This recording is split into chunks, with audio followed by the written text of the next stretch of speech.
na sumasakal sa ekonomiya ng Pilipinas, inilagay ang bansa sa ikatlong pwesto sa hanay ng mga sinasabing pinakatiwaling bansa sa rehiyon.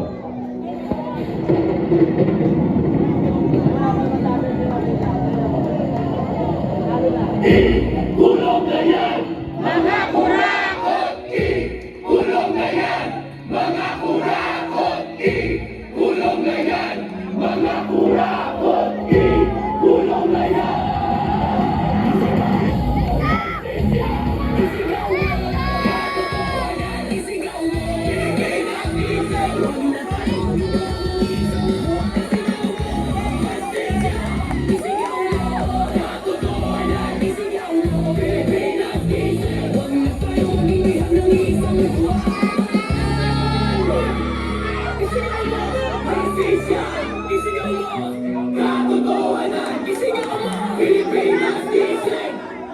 Huwag na tayo maging bihag ng isang buwan. Tutusin, hindi lang naman kami mga kontraktor ang nakikinabang dito. Marami din sa inyo, mga politiko, ang nagpapataba ng bulsa sa pangungurakot. Kawawa po talaga ang mga mamamayang Pilipino kasi minanakaw lang natin ang kaban ng bayan. Sinong umaahon tayo ba? O sila? Ngiti nila habang nakalubog ka ba sa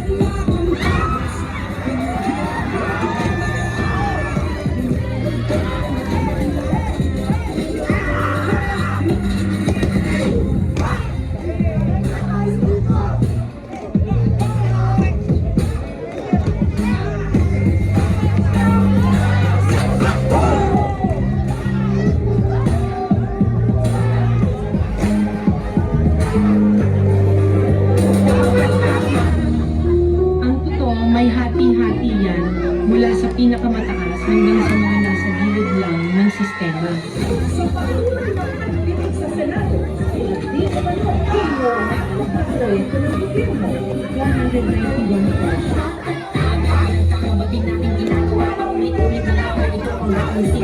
Simula ng simula, wala natatapos sa troso ang bilangin ng pinagsuelas ng sapatos. Ilang beses na kayo, pati natin subukan at tulungan at umako bumahagi sa bilang ng mga na natin masarap ang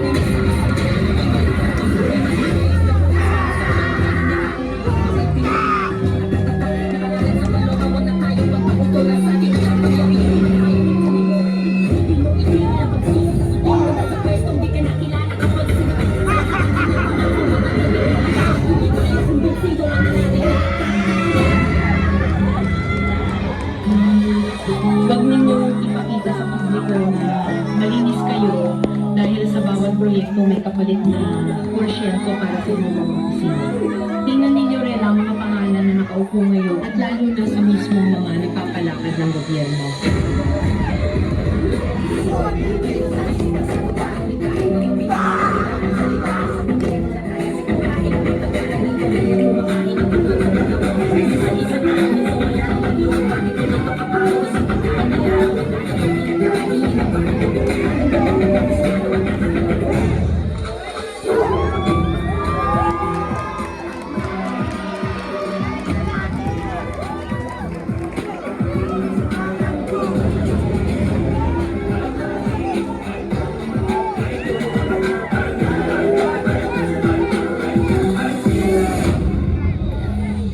Isang taon pa na isiwala na may mga mali-malehang pera, codename basura, na i-deliver daw sa ilang mga politiko.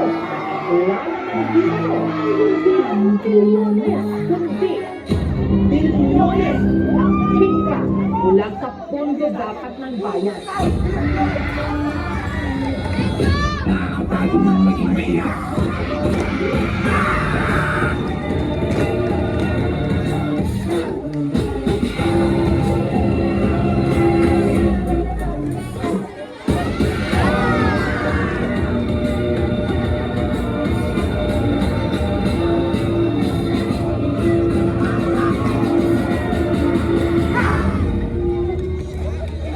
Pera ng pambayan, pero tayo nakikinabang. Hindi ba tayo nahiya?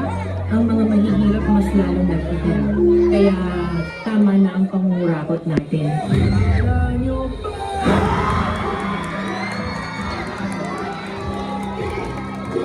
Mga